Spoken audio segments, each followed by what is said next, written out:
Bienvenue à cette session d'information sur DBS Télévision. La Tanzanie est en deuil. Le président John Magufuli est décédé mercredi de problèmes cardiaques. L'annonce a été faite par la vice-présidente. Réélu aisément en octobre dernier pour un second mandat avec 84% des voix, John Magufuli, 61 ans, était apparu pour la dernière fois en public le 27 février et les rumeurs persistantes circulaient sur son état de santé.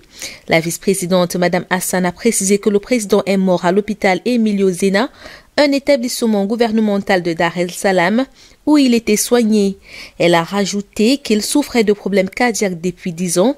Il y a une semaine, le chef de l'opposition Tundu Lissu, en exil en Belgique, avait commencé, comme d'autres, à s'interroger sur l'absence du président. Le 10 ans atteint d'une forme sévère de Covid-19, aggravée par des problèmes de santé. Lundi, Mme Hassan avait appelé à ignorer les rumeurs tout en suggérant que le président, sans le nommer, soit en effet malade. Elle a par ailleurs annoncé que l'organisation des funérailles est en cours, tout en précisant que le pays sera en deuil pour une période de 14 jours, pendant laquelle les drapeaux seront en berne. John Magufuli est arrivé au pouvoir en 2015 en promettant de lutter contre la corruption endémique qui exaspère la population. Salué par ses partisans pour ses projets d'infrastructure ou encore pour la renégociation de contrats miniers, le président a marqué les esprits en 2020 en niant rapidement l'existence du coronavirus dans son pays. Ce fervent catholique avait affirmé que la Tanzanie était libérée grâce aux prières, mais après une vague de décès officiellement attribués à des pneumonies qui avaient touché des personnalités de premier rang, parmi lesquelles le vice-président de l'archipel de Zanzibar, le président Magufuli avait alors fini par admettre à demi-mot la présence du virus dans son pays. La Côte d'Ivoire a rendu mercredi un hommage à son premier ministre décédé la semaine dernière. La cérémonie très solennelle s'est déroulée devant un parterre d'officiels ivoiriens étrangers, au cours de laquelle honneurs militaires et recueillements de hautes personnalités se sont succédés. Parmi elles, on comptait plusieurs chefs d'État comme le Ghanéen Nana Akufo-Addo, le Burkinabé Roch Christian Kaboré ou encore le Bissau-Guinéen Umaro Sissoko Embalo. Le président de la République Alassane Ouattara a décoré le défunt Premier ministre, l'élevant à la dignité de Grand Croix de l'Ordre national, la plus haute distinction honorifique en Côte d'Ivoire, avant de remettre le drapeau ivoirien à la veuve Yolande Bakayoko.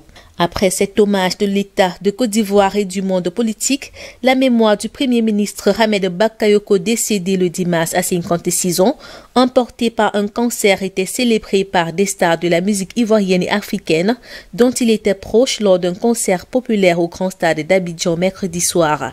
Personnage charismatique et populaire, admiré pour son parcours et apprécié aussi pour sa facilité à esquisser quelques pas de danse à l'occasion,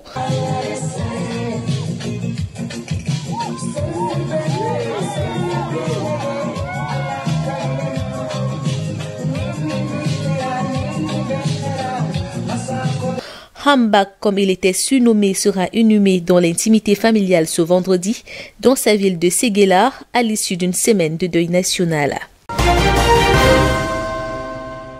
Deuxième jour de deuil national ce jeudi au Niger après la mort de plus de 50 civils dans les attaques djihadistes dans la zone des 3 frontières près du Mali et du Burkina Faso. Il s'agit de premières violences depuis l'élection du président Mohamed Bazoum le 21 février. Une première attaque a visé lundi un véhicule transportant des passagers sur l'axe reliant Bani-Bangou qui abrite l'un des plus importants marchés hebdomadaires de la zone à Chinégodar, dans la région de Tillabéri, faisant une vingtaine de morts. Selon une source sécuritaire, d'autres attaques ciblant des villages ont été perpétrées dans la même soirée par des bandits armés, faisant une trentaine de morts. Les autorités ont décrété mardi soir un deuil national de 3 jours à compter du 17 mars. Le sujet a été au centre d'un conseil national extraordinaire de sécurité mercredi matin qu'a présidé le chef de l'État Mahamadou Issoufou. Cette attaque affligeante pour les populations intervient à 2 semaines de l'investiture du nouveau président. Tableau sombre aussi au Mali, le bilan de l'attaque de lundi attribué à des djihadistes dans le nord-est près des frontières du Burkina Faso et du Niger s'est alourdi. Les derniers chiffres révélés mercredi par les sources militaires et locales font état d'au moins 31 soldats tués. C'est l'une des attaques les plus meurtrières contre les forces maliennes en 2021.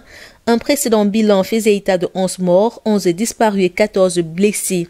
Ce bilan n'a cessé de s'aggraver depuis un premier communiqué publié tard lundi. Il pourrait s'alourdir encore, d'autres sources citant des chiffres encore plus élevés. Dans l'actualité, quelques dizaines de milliers de militaires, policiers et gendarmes se sont rendus aux urnes hier mercredi 17 mars au Congo-Brazzaville. Ils ont voté par anticipation à 4 jours de la présidentielle. Officiellement, la Commission nationale électorale indépendante a affirmé que cela vise à gagner du temps et permettre aux gendarmes et aux policiers de s'occuper exclusivement de la sécurisation du vote le jour du scrutin. C'est la première fois qu'ils votaient par anticipation pour la présidentielle qui se tiendra le 21 mars au Congo-Brazzaville. L'opposition et la société civile non guerre a apprécié ce vote anticipé. Elles y voient plutôt une volonté de frauder en faveur du candidat de la majorité. Le dépouillement et la compilation attendront le vote général du dimanche prochain. Le fichier électoral général compte plus de 2,5 millions d'électeurs pour une population estimée à 5 millions d'habitants. Le chef de l'État sortant, Denis Sassou Nguesso, fait face notamment à 2 de ses anciens ministres, Mathias Zon et Guy Brice Parfait Kolelas, devenus ses farouches opposants. La Haute Cour du Kenya a voté en faveur du maintien de l'interdiction des mutilations génitales féminines, ceci après qu'une femme médecin eut déposé une requête visant à la rendre illégale. En 2017, Dr Tatou Kamo a déposé une pétition constitutionnelle demandant que la loi sur l'interdiction des mutilations génitales féminines soit déclarée inconstitutionnelle car elle est discriminatoire à l'égard du patrimoine national. Elle a fait valoir que les femmes âgées de plus de 18 ans auraient le droit de choisir. Mais le banc de 3 juges a voté contre sa requête et a déclaré que la révocation de la Constitution serait préjudiciable aux femmes et qu'après avoir observé les témoignages des survivantes, il n'était pas convaincu qu'une femme ou une fille consentirait consciemment et librement à une mutilation génitale féminine. Le président kenyan Uhuru Kenyatta s'est engagé à mettre fin aux mutilations génitales féminines dans son pays d'ici à 2021, mais elles se poursuivent car certaines communautés estiment qu'elles sont nécessaires pour l'acceptation sociale et qu'elles augmentent les chances de mariage. Au Kenya, 4 millions de filles et de femmes ont subi des mutilations génitales féminines. Le pays a rendu cette pratique illégale en 2011. Au Nigeria, la campagne de vaccination contre le Covid-19 lancée début mars se poursuit. Les autorités nigérianes n'ont pas ralenti face aux craintes sur les effets du vaccin AstraZeneca, qui n'a pas bonne presse et est suspendu dans plusieurs pays suite aux effets indésirables qu'il a provoqués chez les personnes qui ont été vaccinées avec.